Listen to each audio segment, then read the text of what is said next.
지금 계시록을 다루고 있는데 그 계시록은 굉장히 우리가 유의해야 될 성경입니다. 특별히 잘못된 그 계시록 중독 같은 그런 현상에서 우리가 벗어나야 되는데, 이 계시록을 해석함에 있어서 이것이 전혀 복음서와 예수님이 말씀하신 복음서와 사도들이 기록한 서신서와 물론 특별하긴 하죠. 이것은 장래에 우리 이제 종말에 관한 그 이야기를 좀 더 섬세하게 다룬 책이기 때문에 묵시록이라고 하죠. 그러니까 스타일이 좀 다르긴 합니다. 그러나 이 역시도 성령께서 성령의 감동으로 기록되어진 분명한 하나님의 말씀이고 복음서와 서신서와 이것이 전혀 별개의 말씀이 아니다라는 것을 우리가 깨달아야 하는 것입니다.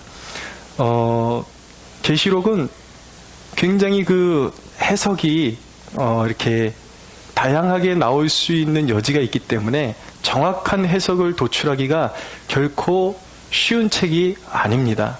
그래서 이 말씀을 드리는 이유는 무엇이냐면 여러분들이 계시록 설교를 들을 때에 가장 조심해야 되는 설교가 무엇이냐면 어떤 부정확한 정확하지도 않은 어떤 정보들을 막 거기에다 꿰어 맞추고서 이것만이 진리다라고 말하는 그런 설교자들의 그 설교가 사실은 가장 큰 해악이 될 수 있기 때문에 누누이 말씀드리지만 이 계시록에서 기독교의 거의 모든 이단들이 다 나오거든요.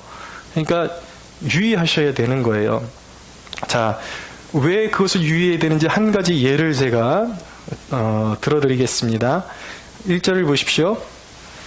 다섯째 천사가 이제 나팔을 불었습니다.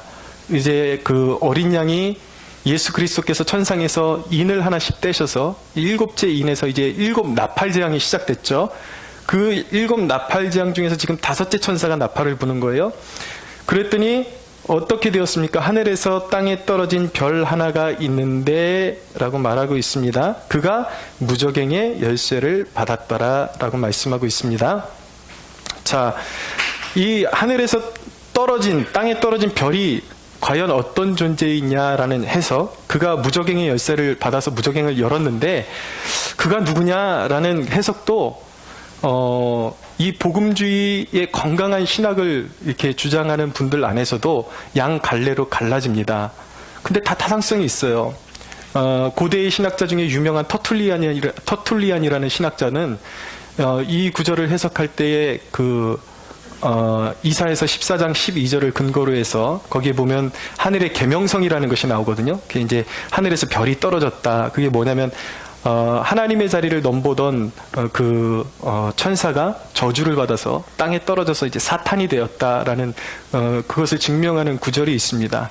그래서 보통 별이 땅에 떨어졌다라는 표현을 성경이 말씀할 때에 사탄이 하늘로부터 쫓김을 받는 그런 모습을 묘사하기 때문에 터툴리안을 비롯한 또 현대의 많은 신학자들도 분명히 이 오늘 9장 1절에 나오는 이 별 하나도 분명히 사탄의 존재일 것이다 라고 그렇게 해석하는 부류가 있습니다. 타당성이 있어요. 왜냐하면 그것을 근거로 하는 구절들이 있기 때문이에요. 근데 또 다른 건강한 복음주의적인 신학자들, 목회자들 가운데 정반대로 해석하는 사람들이 있습니다.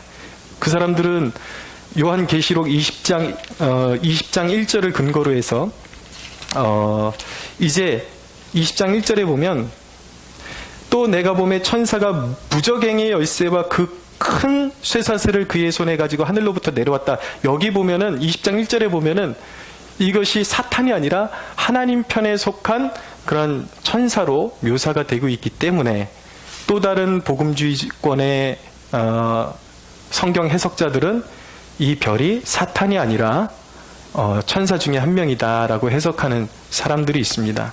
분명한 것은 무엇이냐면 그들이 주장하는 것은 어떻게 사단이 무저갱은 어떤 곳이냐면 타락한 영들, 더러운 귀신들, 사탄을 가두어두는 그런 깊은 수렁인데 어떻게 사탄이 자기를 가두는 열쇠를 받아 올 수가 있느냐.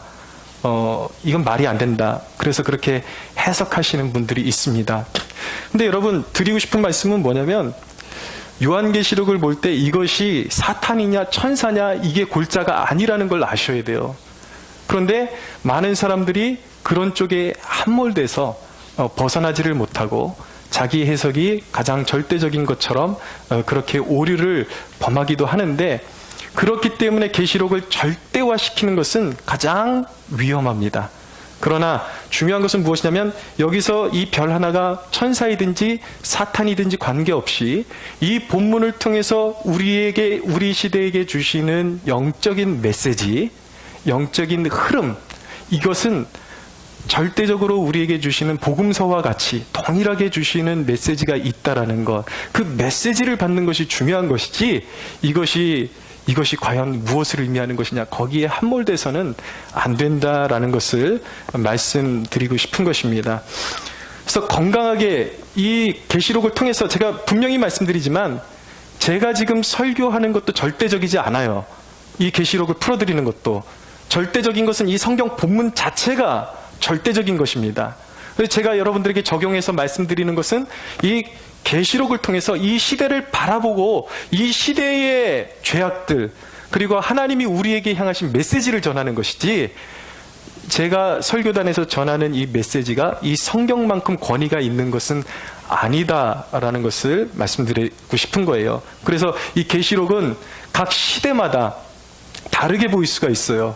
그래서 이 계시록을 통해서 우리가 유념해야 되는 것은 계시록을 통해서 지금 일어나고 있는 영적인 병폐들, 영적인 현상들, 그리고 하나님이 우리에게 원하시는 것이 무엇이냐, 이것을 깨닫는 것이 중요한 것이지, 결코 이것에서 어떤 예를 들어서 적그리스도가 히틀러냐 네로냐 누구냐 이거 맞추는 게 그 계시록의 과제가 아니다라는 것을 여러분들이 알아두셔야 하는 것입니다. 오늘 본문에 보면 이제 사탄의 사자, 이 황충이라는 존재가 나옵니다. 이 영적인 피조물이에요. 여러분들이 이걸 이제 받아들일 때 그냥 액면 그대로 문자 그대로 받아들이는 것이 아니라 그 상징성을 여러분들이 잘 아셔야 되는 것입니다. 그래서 사단의 사잔의 이 수하인 황충이라는 이 존재가 나와서 이제 세상을 해롭게 하고 하나님의 심판의 도구로 쓰임받는 대목을 우리가 보고 있는 것입니다. 그럼 여러분, 사탄이 과연 세상에서 하는 일은 무엇인가? 사탄은 어떤 존재인가를 우리가 기본적으로 이해하는 것이 굉장히 중요합니다. 11절을 보십시오. 그들에게 왕이 있으니 무적행의 사자라. 히브리어로는 그 이름이 아바돈이요. 히브리어로 아바돈이에요. 파괴라는 뜻을 가지고 있습니다. 파괴. 그리고 헬라어로는 그 이름이 아볼루온이라 라고 말씀하고 있습니다. 아볼루온은 파괴자라는 뜻입니다. 파괴, 파괴자, 멸망시키는 자. 여러분, 사탄이 우리에게, 인류에게 하는 짓은 무엇인가? 거짓말하고 파괴시키는 거예요. 그리고 성도들에게는 특별히 우리가 깨어 있어야 되는 이유가 무엇이냐면, 성도들의 신앙에 틈타서 거짓된 것을 믿게 하거나 아니면 성도들에게 시련을 줘서 성도들의 믿음을 깎아내리고 하나님을 배신하게 만들고 그런 어떤 일생의 상처로 얼룩지고 그의 신앙의 여정을 파괴하려는데 사탄의 목적이 있다라는 것을 여러분들 아셔야만 하는 것입니다. 그래서 요한복음 8장 44절에 보면 예수님께서 마귀에 대해서 이렇게 말씀하셨습니다. 너희는 너희 아비 마귀에게서 났으니 너희 아비의 욕심대로 너희도 행하고자 하느니라. 그는 처음부터 살인한 자요 진리가 그 속에 없으므로 진리에 서지 못하고 거짓을 말할 때마다 제 것으로 말하나니 이는 그가 거짓말쟁이요 거짓의 아비가 되었습니다. 사탄이 하는 일은 무엇이냐면 늘 왜곡시키고 거짓말하고 사람들의 마음 가운데 거짓된 것을 믿게 만들어서 실족시키고, 그래서 결국 목숨을 빼앗아가기도 하고 건강을 빼앗아가기도 하고 삶을 망치고 궁극적으로 하나님의 백성들을 하나님께로부터 분리하고자 하는 그러한 일들을 자행하는 존재가 바로 사탄이다라는 것을 여러분들이 알아두실 필요가 있습니다.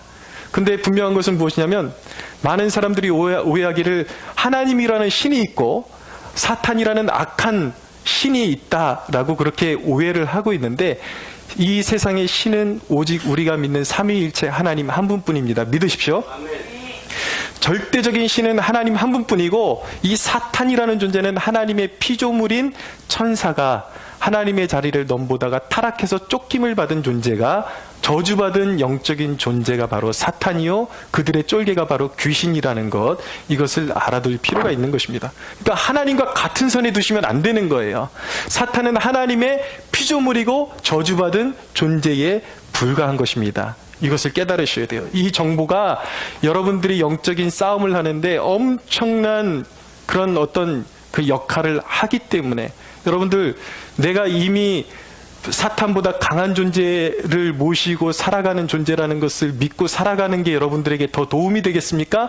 아니면 하나님과 대적하는 사탄이 있는데 사탄이 이길 수도 있는, 사탄도 하나님만큼 능력을 가진 자다라고 그렇게 생각하고 믿을 때 여러분들의 신앙에 어떤 것이 도움이 되겠습니까? 바로 믿으셔야 되는 거예요. 사탄은 하나님을 대적할 수 없습니다. 할렐루야. 네, 하나님이 가장 강하신 분이에요. 근데 이 사탄이 마지막 세대에 그가 하는 일이 있다라는 것입니다. 마지막 시대, 종말의 시대에 하나님의 심판이 진행되는데 사탄이 하는 일 몇 가지가 있어요. 그 첫 번째가 무엇이냐면, 세상에 악이 팽배하게 해서 사람들을 속이는 것입니다. 사람들을 자신들의 그런 악한 그런 생각과 그리고 악에 속하도록 사람들을 묶어두는 그런 역할을 하는 것입니다. 여러분, 선과 악의 개념을 잘 아셔야 돼요. 오늘날 많은 그리스도인들이 무엇이 선이고 무엇이 악인지 모르기 때문에 교회를 다니면서도 악에 속한 삶을 살아가는 경우들이 많습니다. 왜 그런가? 선과 악에 대한 개념을 잘못 이해하고 있기 때문이에요. 사람들은 내 마음속으로, 내 양심으로 생각한 선이 선이라고 생각하고 악을 악이라고 생각합니다. 그런데 아니에요.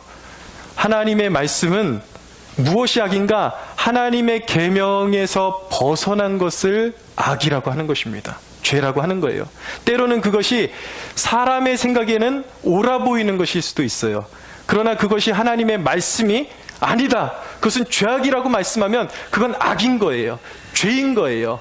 사람이 생각하기에 옳아 보여도 하나님의 계명이 그것은 죄라고 말씀하시면, 사람의 생각엔 그것이 옳지 않은 것 같아도 하나님이 그것이 옳은 것이라고 말씀하시면 그것은 선인 것입니다.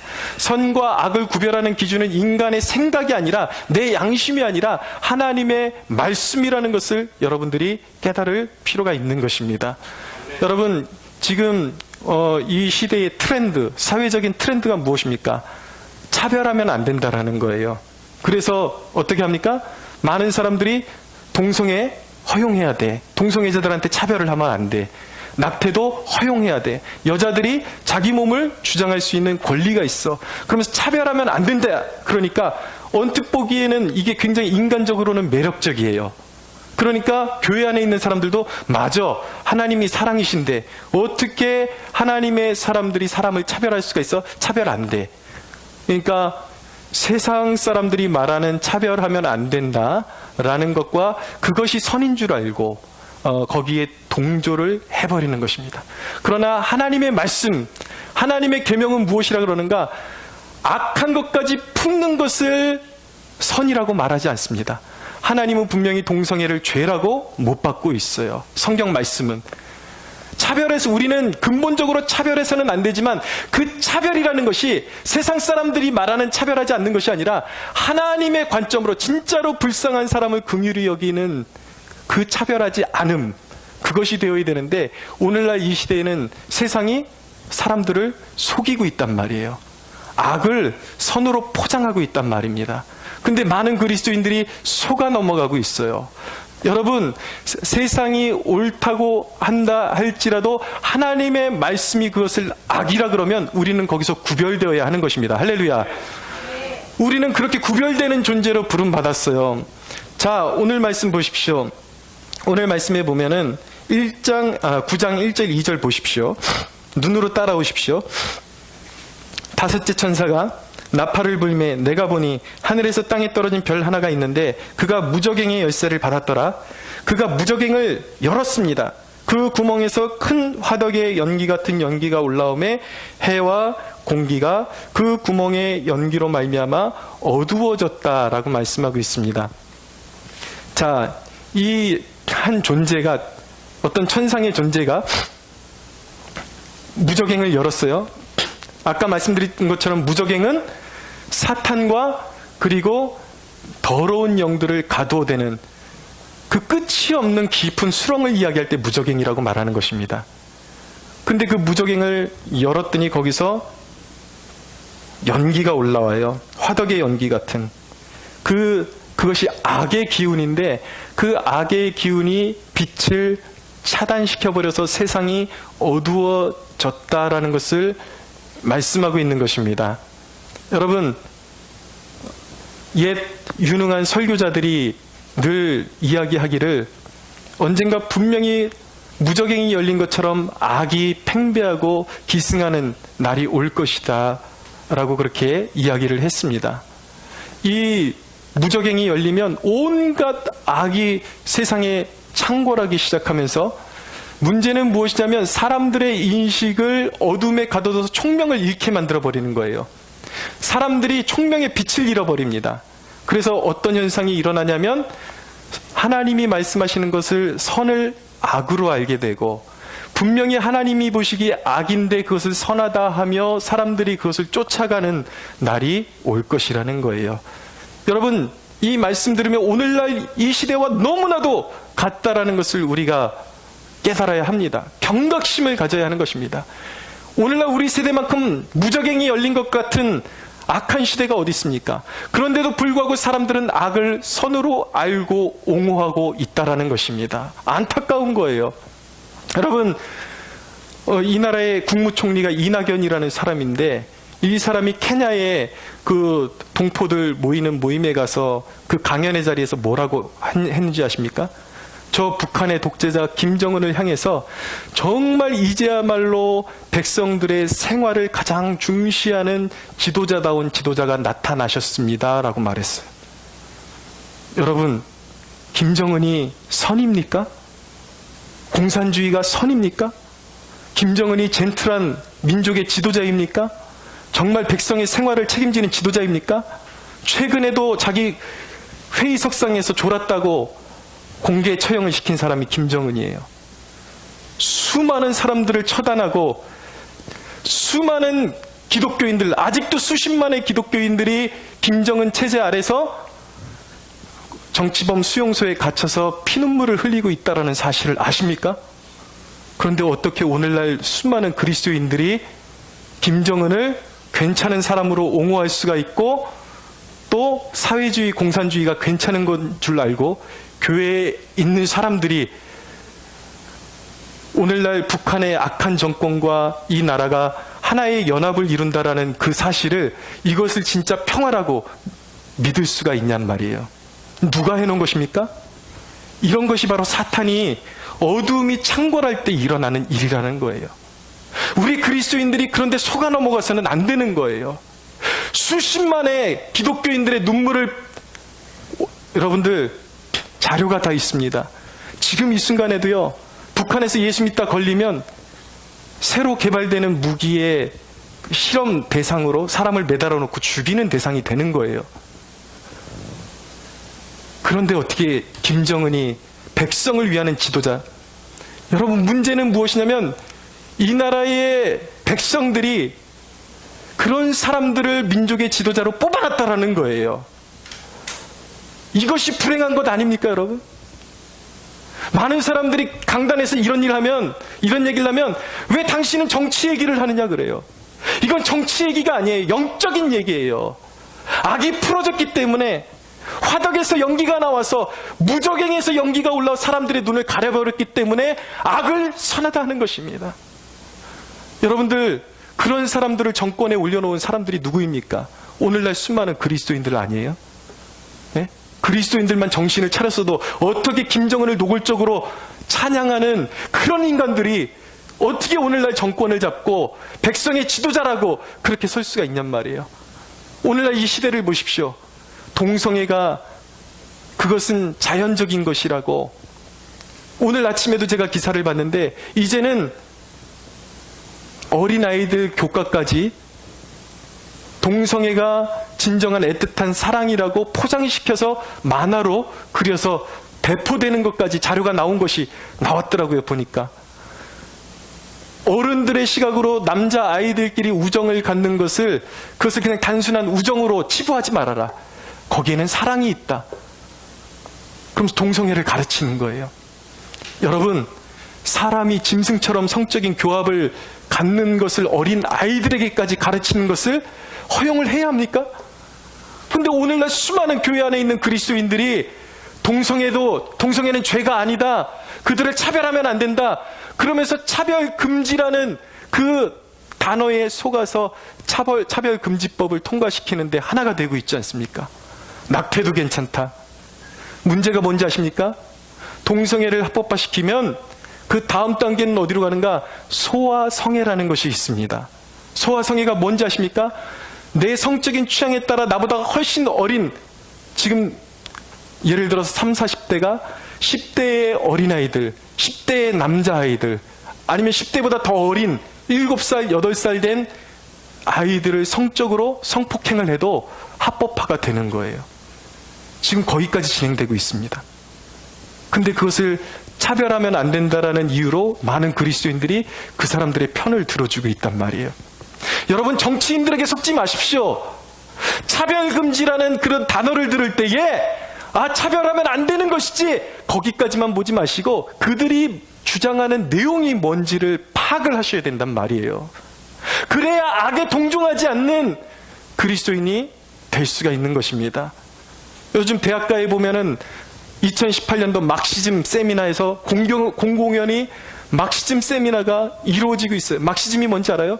공산주의의 그 정신, 그 중심, 핵, 이게 막시즘이잖아요. 막시즘. 근데 여러분, 이 막시즘이 들어가서 사람들이 얼마나 죽어나갔는지 아십니까? 소련의 스탈린이 이 막시즘으로 무장하고 무려 2천만 명을 죽였습니다. 학살했어요. 여러분, 중국의 모택동, 마오쩌둥, 이 사람의 공산주의 막시즘 체제 아래서, 공산주의 체제 아래서 무려 6,500만 명이 죽어버렸어요. 북한에서 억울하게 죽어간 사람들이 200만 명이 넘습니다. 그런데 오늘날 수많은 젊은이들, 교회 안에 있다라는 사람들까지도 이 절대적인 기준이 없어져 버렸어요. 누가 무엇을 신봉하든지 그 사람의 자유지, 그게 우리랑 무슨 상관인가, 놔둬라! 라고 말하는 것이 오늘날 세대가 되었단 말이에요. 심지어는 그렇게 말합니다. 나는 공산주의 찬성 안 해? 난 동성애 찬성 안 해? 근데 내가 그 사람들을 제약할 필요는 없잖아? 그래서 결국은 그것을 옹호하는 사람들을 정치인으로 세워줘요? 그것을 허락을 해줘요? 그러니까 어떻게 되는지 아십니까? 그 사람들은 인원수를 보면 얼마 되지 않은데 그 사람들이 사회를 이끌어가는 막강한 영향력을 갖게 되는 거예요. 결국은 나는 동조하지 않지만 그런 사람들을, 그런 것을 옹호하는 사람들을 뽑아주고 지지해주고 이러면서 이 나라는 영적인 문란함과 더러움과 하나님을 대적하는 그런 영적인 흐름으로 가득 차게 되는데, 오늘날의 그리스도인들이 동조하고 있다는 것, 여기서부터 우리가 회개해야 하는 것입니다. 여러분, 그리스도인이 누군지 아십니까? 그리스도인은, 여러분, 사도 바울은 말했어요. 사도 바울은 이전에 내가 알던 모든 것을 배설물로 여긴다고 말했습니다. 그리스도인은 누구냐면요, 골로새 3장 10절의 말씀에 의하면 우리를 창조하신 이의 형상을 따라 지식에까지 새로움을 입은 사람들이라고 말씀하고 있습니다. 할렐루야. 무슨 말인가? 이제 여러분들이 그리스도인이 되었다면 예전에 내 생각으로 옳았다라는 개념을 다 내려놓으셔야 되는 거예요. 인간적인 생각으로 맞아, 그거는 옳은 것 같아, 저 사람 말이 맞는 것 같아, 다 내려놔야 하는 것입니다. 여러분, 성경은 분명히 세상을 본받지 말라고 말씀하고 있는데 오늘날 그리스도인들이 이것은 세상의 지금 트렌드잖아, 이거 세상 사람들이, 오늘 요즘 사람들은 다 그래, 아니란 말이에요. 그게 잘못됐단 말이에요.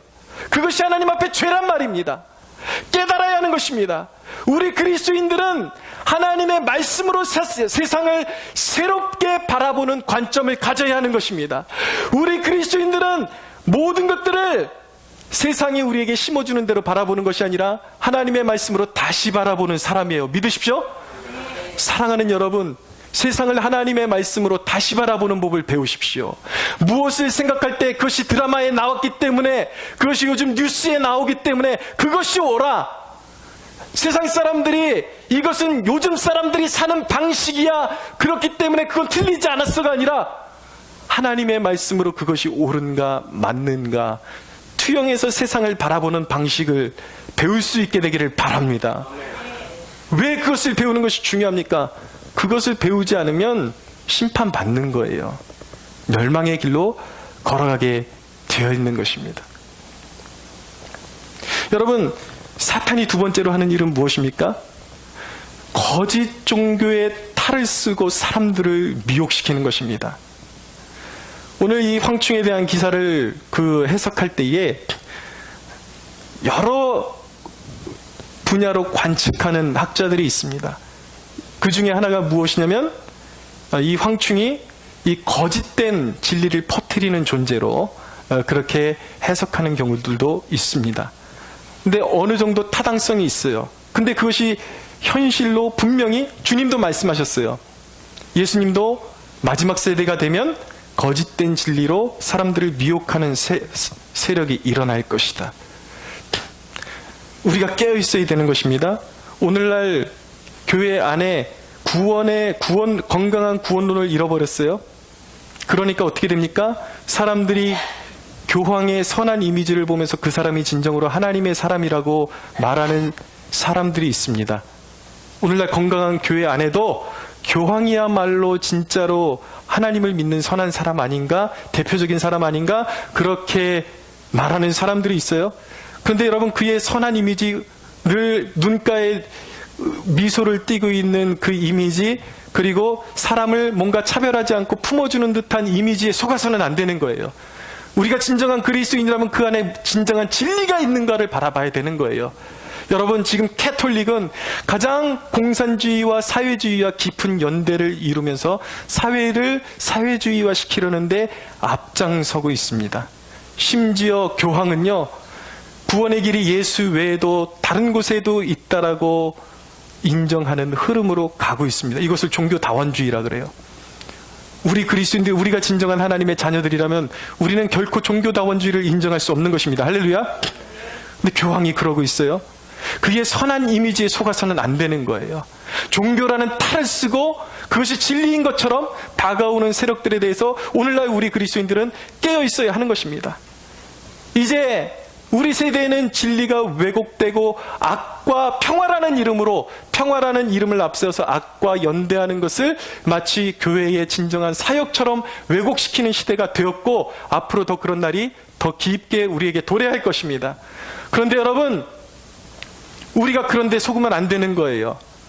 진정한 여러분, 진정한 기독교의 사역은 무엇입니까? 구원은 무엇입니까? 사람의 선한 모양새에서 구원이 나오는 것이 아니라 우리는 오직 멸망할 수밖에 없는 죄인이요, 우리를 위해서 십자가에 달리신 그리스도를 믿는, 그리스도의 공로를 의지하는 것만이 구원의 길임을 믿으시기 바랍니다. 사랑은 불의를 기뻐하지 않는 것이라고 이야기하고 있어요. 어떻게 여러분 그리스도인들이 악한 공산주의자들과 손을 잡아요? 어떻게 사회의 부패한 자들과 손을 잡고 그것이 평화라고 외칠 수가 있어요? 여러분, 기독교의 사역은 그런 것이 아니라 오직 악을 분별하는 가운데 사랑은 진리와 함께 기뻐하는 것이라고 말씀하고 있습니다. 그리스도께서 원하시는 그 일을 하는 것이 교회의 사역임을 믿으시기 바랍니다. 근데 여러분, 이 시대 가운데 애초에 대놓고 드러내는 미혹의 세력들, 가짜 종교는요, 기독교는 조금만 깨어있는 사람들은 구별해내기가 생각보다는 쉽습니다. 또 한 가지의 미혹하는 세력들이 있는데, 거짓된 기독교의 모습을 하고 있는, 진짜처럼 보이지만 거짓된 존재들이 어떤 존재들이 있는가? 그들 안에는 우리와 똑같은 진리에 대한 내용을 담고 있지만, 말하고 있지만 그 진리에 대한 부합한 성품이 없는 자들이 있습니다. 제가 조금 더 구체적으로 설명을 드릴 테니까 잘 들어보십시오.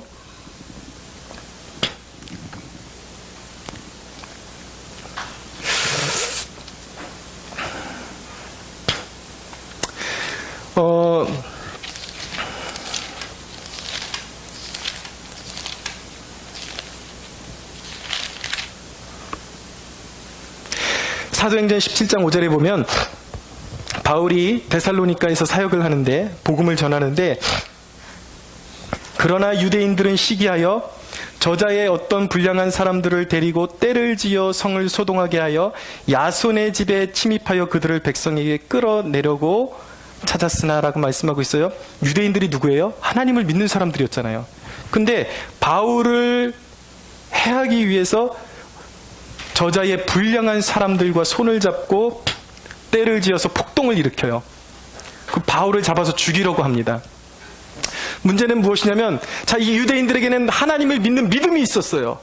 진리는, 이들은 아직까지 예수님을 영접하지는 않았지만 분명하게 바울과 똑같이 하나님을 믿는다라고 고백하는 사람들이었고, 안에 하나님의 율법이 있어요.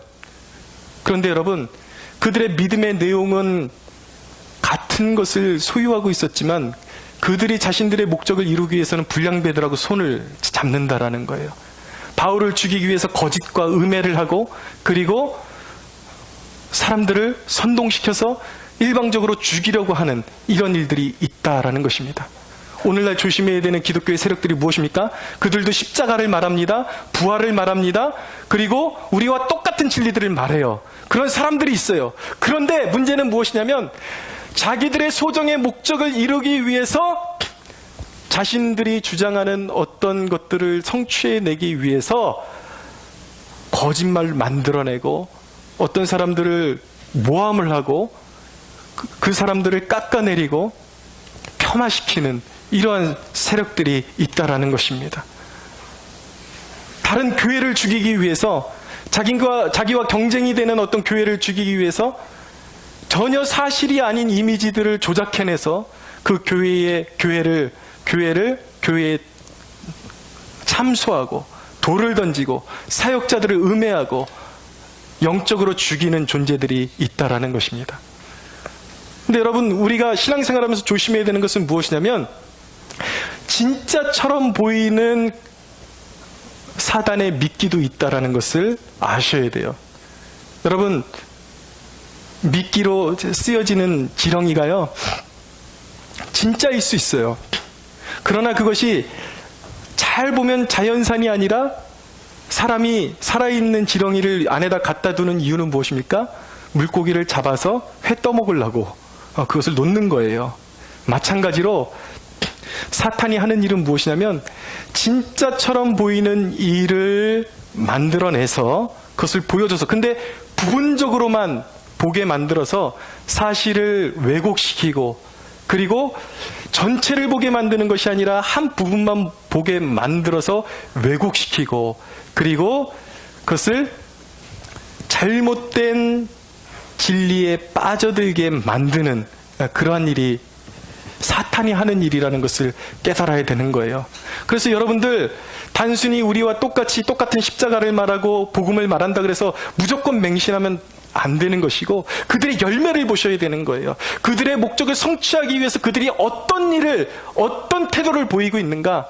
아무리 옳은 것을 말해도 사람에게 거짓된 것을 씌워서 돌을 던지고 죽이려고 하는 그런 존재들은 진리에 속한 자들이 아니라는 것을 여러분들 깨달으셔야 하는 것입니다. 그 사람들이 자꾸 속는 게, 부분적으로 저거 맞잖아. 근데 잘 보셔야 돼요. 이 하나님을, 이 신앙에 있어서 여러분들이 유의해야 되는 것이 무엇이냐면, 이 부분적으로 아는 그 위험성이 굉장히 크다라는 사실을 아셔야 됩니다. 마태복음 25장에 보면 달란트 비유가 나오죠. 우리가 잘 아는 5달란트 받은 사람은 주인에게 감사하는 마음으로 5달란트를 더 남겼습니다. 2달란트 받은 자는 주인에게 감사하는 마음으로 2달란트를 더 남겼어요. 1달란트 받은 자는 그것을 땅에 묻어두고 일하지 않았어요. 주인이 와서 말합니다.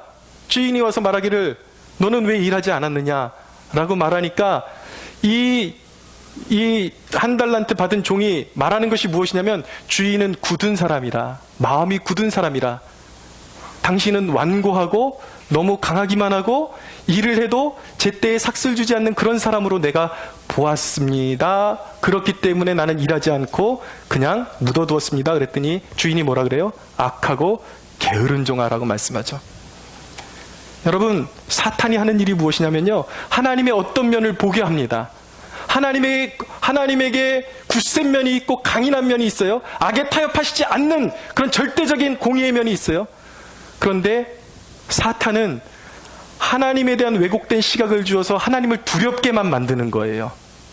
그래서 하나님을 위해서 헌신하지 않게 만들어버리는 것입니다. 거기에 진실이 없는 게 아니에요. 어느 정도는 진실이 묻어있어요. 아, 하나님은 공의이시지. 그런데 사탄은 하나님이 자비를 베푸시는 분이라는 것을 다 가려버려요. 그러니까 인간을 못쓰게 만들어버리는 거예요. 인간관계도 그렇습니다, 여러분. 여러분들이 눈에 보이는 것이 다 진실이라고 속단하지 마십시오. 때로는 어떤 경우에는 그 사람의 말투가 틱틱거리고 영 안 좋아.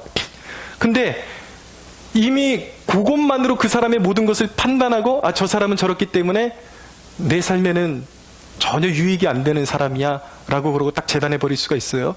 근데 여러분들이 아셔야 되는 것은 오히려 여러분들에게 틱틱거리고 불편하게 했던 사람이 여러분들의 삶에 가장 어려울 때에 가장 힘을 다해서 도와줄 수도 있는 사람일 수도 있다는 것을 기억하셔야 돼요. 눈에 보이는 것을 가지고 다 판단하면 안 된다는 것입니다. 교회를 생각할 때도 요즘 얼마나 이 배도 노름, 배도했다, 미혹되었다 그러면서 멀쩡한 교회들을 죽이는 노름이 교회 안에서 얼마나 여러분들 심한지 몰라요. 이건 하나님 앞에 죄악인 것입니다. 부분적인 것을만 보고 판단해서는 안 되는 거예요. 정확히 보는 눈을 가져야 하는 것입니다. 여러분, 예수님께서 말씀하시기를 마지막 시대의 영적인 흐름이 배도만 있는 것이 아니라 많은 사람이 사랑이 식어지리라고 말씀하고 있어요. 교회가 교회를 참소하는 것도 마지막 시대의 현상이라는 것을 깨달으셔야 되는 거예요. 그래서 주님이 원하시는 것이 아니에요. 우리는 물론 순결한 신앙을 지켜야 합니다. 완전한 신앙을 지켜나가야 합니다. 그러나 여러분, 사소한 차이를 극복하지 못하고 사소한 오해를 극복하지 못하고 교회가 서로 참소하는 것, 누구의 기쁨이 될까요? 그것이 사탄이 하는 일이에요. 사랑하는 여러분, 마지막 시대에 주님이 교회에 원하시는 일은 무엇일까요? 연합하는 것입니다. 하나 되는 것입니다. 할렐루야. 이 마지막 시대에 우리가 더욱더 뜨겁게, 사도 베드로가 무엇이라고 말씀합니까? 너희가 사랑하되 뜨겁게 사랑하라고 말씀하고 있는 것입니다. 여러분, 작은 오해들, 작은 갈등들 일어날 때에 그것이 전부라고 생각하지 마십시오. 상대방을 이해하기를 원하고 전체를 보기까지는 함부로 판단하지 마십시오. 우리 안에서 정말 주님이 주신 사랑이 식어지지 않고 마지막 시대를 살아갈 수 있는 그러한 영적인 심령의 긍휼과 사랑이 식어지지 않는 하나님의 백성들이 되시기를 축원합니다. 여러분들, 세 번째, 사탄이 마지막 시대에 하는 일은 무엇이냐면 전쟁을 일으키고 불행을 일으키고 질병을 일으키고 사람을 괴롭게 하는 것입니다. 여러분, 오늘 말씀 그 사람을 괴롭히는 이 황충에 대해서 오늘 말씀하고 있는데 7절을 보십시오. 황충들의 특징을 좀 보겠습니다. 7절 이하로 눈으로 따라오십시오. 황충들의 모양은 전쟁을 위하여 준비한 말들 같다라고 말씀합니다. 굉장히 호전적이라는 거예요. 그 머리에는 금 같은 관 비슷한 것을 썼다. 금관이 의미하는 것은 권세를 의미하는 것입니다. 근데 여러분들이 주의해서 봐야 되는 것은 금 같은 관 비슷한 것을 썼대요. 금관은 권세를 의미하는 것이거든요. 이것은 무엇이냐면 그의 권세가 짝퉁이라는 것입니다. 세상을 호령하는 권세는 누구에게 있습니까? 예수 그리스도에게 있습니다. 할렐루야. 그러니까 이 황충의 권세는 분명히 오래가지 못한다라는 것을 의미하는 것입니다. 그 얼굴은 사람의 얼굴 같고, 사람의 얼굴이 의미하는 것은 지혜를 말하는 것입니다. 모략, 교활하다라는 거예요. 이 존재가. 그 다음에 8절, 또 여자의 머리털 같은 머리털이 있다. 어떤 학자들은 이 구절을 보면서 매혹적인 면이 있다라고 그렇게 해석하는 면이 있는데 저는 전혀 그렇게 느껴지지 않습니다. 이것은 서늘하고 이건 징그러운 거지 매혹적인 면이 아니에요. 굉장히 어떤 서늘하고 그런 악한 면을 강조하는 것이지 결코 매혹적인 면을 강조하는 것은 아닙니다. 그 이빨은 사자의 이빨 같다. 잔악하다라는 것입니다. 인정사정 없이 사람을 해하는 존재라는 거예요. 9절 또 철호심경 같은 호심경이 있고 강인하다라는 거예요. 단순히 사람의 힘으로 무너뜨릴 수 없는 강인함이 있다라는 것입니다. 그 날개들의 소리는 병거와 같고 많은 말들이 전쟁터로 달려가는 소리 같다라고 말씀하고 있습니다. 10절 또 전갈과 같은 꼬리와 쏘는 살이 있다라고 말씀하고 있어요. 자, 대부분의 많은 그런 학자들의 동의는 이러한 그 정갈의 황충의 그 모습이 세계대전에 일어나는 그런 각종 무기들에서 일어나는 포화와 그런 어마어마한 그런 포성과 같은 그런 이미지로 보고 있습니다. 그래서 하나님의 심판 때에 맞물려 있는 것이 반드시 전쟁이 수반된다라는 것을 알게 되는 것입니다. 근데 이 황충이 사람들을 괴롭게 해요. 근데 어떻게 괴롭게 하는가? 4절을 보십시오. 4절부터 7절까지 보겠습니다. 그들에게 이르시되 땅에 풀이나 푸른 것이나 각종 수목은 해하지 말고 오직 이마에 하나님의 인침을 받지 아니한 사람들만 해하라 하시더라.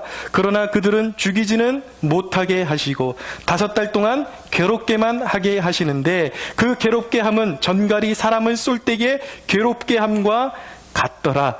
그날에는 사람들이 죽기를 구하여도 죽지 못하고 죽고 싶으나 죽음이 그들을 피하리로다 라고 말씀하고 있어요. 자, 이 황충이 쏘아서 괴롭게 하는 대상이 누구입니까? 지금 여기서 심판의 대상이 누구입니까? 하나님의 인침을 받지 못한 자들이라고 말씀하고 있어요. 다시 말씀드리면 불신자들에게 이런 고통이 임한다라는 것입니다. 데살로니가 후서 1장 8절에 보면 하나님을 모르는 자들과 그리고 복음의 도에 복종하지 않는 사람들이라고 말씀하고 있습니다. 많은 사람들이 그래요. 나는 하나님 몰랐는데요. 그게 핑계가 될 수 없다라는 거예요. 전도할 때 사람들이 그러거든요. 나는 관심도 없어요. 하나님이 누군지 관심 없어요.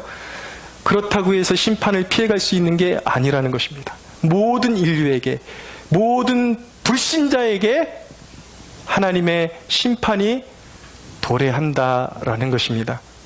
근데 여러분, 여기서 보니까 그날에는 사람들이 죽기를 구해도 죽지 못한대요. 그들이 하나님의 심판을 받아서 황충에게 괴로움을 받는데 죽고 싶어도 죽지 못해요. 여러분, 죽어도 복된 죽음이 있고 살아도 죽느니만 못한 삶이 있다라는 것을 기억하셔야만 하는 것입니다. 여러분, 여기서 중요한 것은 무엇이냐면 그들이 하나님께 반역하고 하나님을 섬기지 않다가 고통을 당하는데 그들을 하나님이 죽지 못하게 하신 이유가 무엇인지 아십니까? 회개하라고. 목숨이 붙어있는 동안 회개하고 하나님을 섬기라고 기회를 주신 거예요. 그런데 오늘 이 9장 끝에 보면은 어떻게 되어 있냐면 이 재앙에 죽지 않고 남은 사람들은 손으로 행한 일을 회개하지 아니했다라고 말씀하고 있습니다. 여러분, 이 대목을 통해서 우리에게 주시는 메시지는 무엇이냐면 얼마나 죄를 고집하는 인간의 그 죄성이 강한지를 우리에게 보여주고 있는 것입니다. 아무리 죽음 같은 고통이 와도 죄인들이 회개를 안 해요. 회개를 안 해요. 하나님이 돌아오라고 말씀하시는데 회개를 안 해요. 이것이 말씀하는 게 뭐예요? 하나님이 인류를 심판하시는 것은 정당하다라는 것을 말씀하고 있는 것입니다. 억울하다고 말할 수가 없어요. 왜 하나님이 그렇게 기회를 주시는데도 돌아오지 않나요? 왜 하나님께서 그렇게 돌아오라고 말씀하시는데도 듣지 않나요? 그것 때문에 심판이 임하는 것입니다. 그러나 여러분, 이 대목이 우리에게 은혜가 되는 것은 무엇인가? 여러분, 사람이 이렇게 즐기단 말이에요. 회개하지 않아요. 그런데 그 가운데서 하나님께서 저와 여러분들을 은혜의 처소로 부르셨습니다. 할렐루야. 여러분, 복 중에 복이 무엇인지 아십니까? 은혜 받은 것이 복이에요. 예수 믿은 것이 복임을 믿으시기 바랍니다. 그러므로 여러분들에게 은혜를 끼치는 교회를 사랑하셔야 되는 거예요. 여러분들이 이 교회 안으로 부름받았다라는 것이 얼마나 큰 축복인 줄 알고 믿으십니까?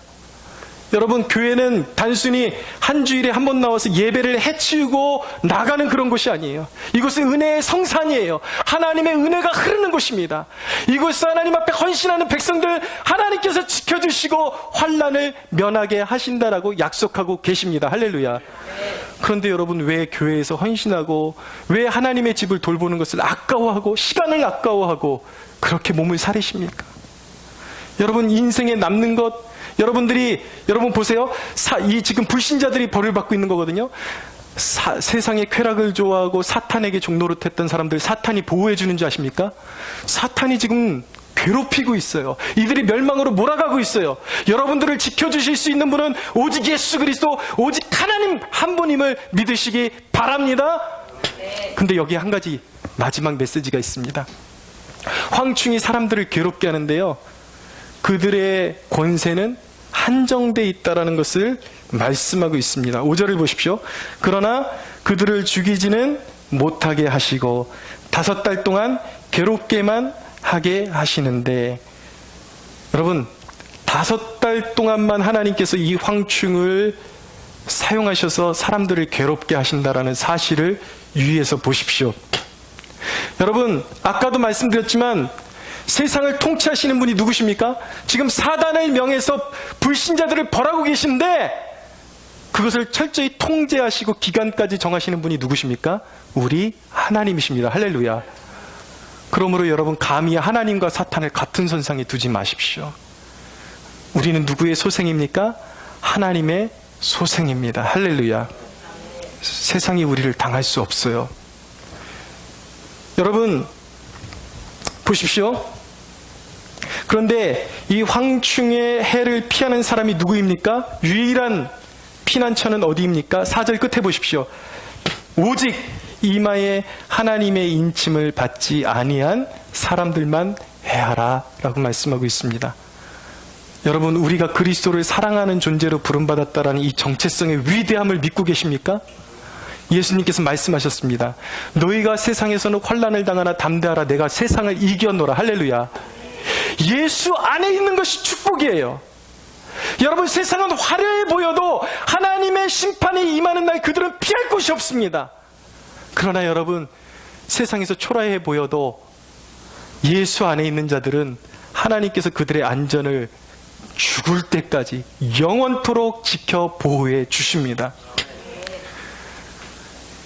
여러분, 5달 동안 해야 하는 권세를 주시는데 이 5달이 끝나면 예수를 안 믿는 사람은 거기서 고통이 끝나는 것이 아니라 거기서부터 고통의 시작이에요. 그러나 예수 안에 있는 백성들에겐 5달이 어떤 기간인가? 하나님의 정금과 같은 자녀로 빚어주시는 기간인 것입니다. 세상 사람들과 환난이 없는 게 아니에요. 그리스도인들에게 똑같은 환난이 오지만 세상 사람들은 멸망으로 가는 환난인 것이고, 그리스도 안에 있는 사람들에게는 천국의 시민으로 빚어지는 순간이라는 것을 기억하셔야만 하는 것입니다. 여러분들의 삶에 사탄의 사자 같은 것이 있을 수 있어요. 질병, 어떤 괴로운 고통, 인간관계에서 오는 어려움. 근데 여러분, 그것을 허락하신 분이 누구신지 아십니까? 주님이세요. 왜요? 우리를 더 정금과 같이 빚어주시기 위해서 허락하신 상황인 것입니다. 이 믿음으로 이겨내셔야 되는 거예요. 우리에게는 그 절망이 삼킬 수가 없습니다. 여러분, 우리에게 내 힘으로 해결할 수 없는 문제가 우리에게 왔을 때에 주님이 나를 위해서 허락하신 5달 동안의 연단의 기간이라고 생각하십시오. 아, 이 5달만 견디고 나면 이 연단은 오래가지 않아. 내가 이 연단을 감사함으로 견디고 이겨내면 하나님은 반드시 나를 회복시켜 주시고 승리하게 하실 거야. 더 귀한 것을 깨닫게 하시고 더 견고한 하나님의 사람으로 빚어주실 거야. 할렐루야. 여러분, 고통이 올 때 고통이 왔다고 몸부림치면서 부르짖지 마시고 하나님의 말씀을 더 가까이 할 수 있는 시간이 되시기를 바랍니다. 예전에 제가 영락교회에 있을 때에 담임 목사님 이철신 목사님이셨는데, 이분이 교회에서 모진 어려움을 당하고 반대를 받으시고 그 수모를 당하셨습니다. 근데 이분이 하시는 말씀이, 목사를 하는데도 이전에 성경을 보면 전혀 마음에 와닿지 않았던 부분들이 모진 고난 가운데 성경을 펴니까 그거 한 가지 한 가지가 나에게 주시는 하나님의 말씀이라는 것을 깨닫게 되었다라는 거예요. 환난은 축복인 것입니다. 관계에 고통이 있습니까? 질병이 있습니까? 그때 하나님의 말씀을 붙잡으면 눈이 열리는 것입니다. 할렐루야. 더 견고해지고 더 풍성한 은혜를 누리는 하나님의 백성으로 하나님께서 반드시 저와 여러분들을 빚어주심을 믿으시기 바랍니다. 여러분, 항상 상황의 고통 가운데 함몰되지 마시고 한 가지만 체크하십시오. 나는 정말 하나님의 인침이 있는 하나님의 백성인가? 여러분, 에스겔서 9장 4절은 말씀합니다. 누가 하나님의 인침받은 백성인가? 세상의 이 불이, 악이 창궐하고 무적행이 열린 것 같은 이 시대 가운데 눈물로써 하나님 앞에 참회하고 회개하고 하나님 앞에 애통해야 하는 백성들이 인침받은 백성들이라고 말씀하고 있어요. 세상의 쾌락에 함몰되지 마십시오. 세상 사람들과 같은 길을 걸어가지 마십시오. 할렐루야. 세상을 구별하시고 말씀으로 연단받으시고 하나님의 백성으로 빚어지는 저와 여러분들이 되기를 예수 그리스도의 이름으로 축원합니다. 우리 하나님께 영광의 박수 올려드리겠습니다.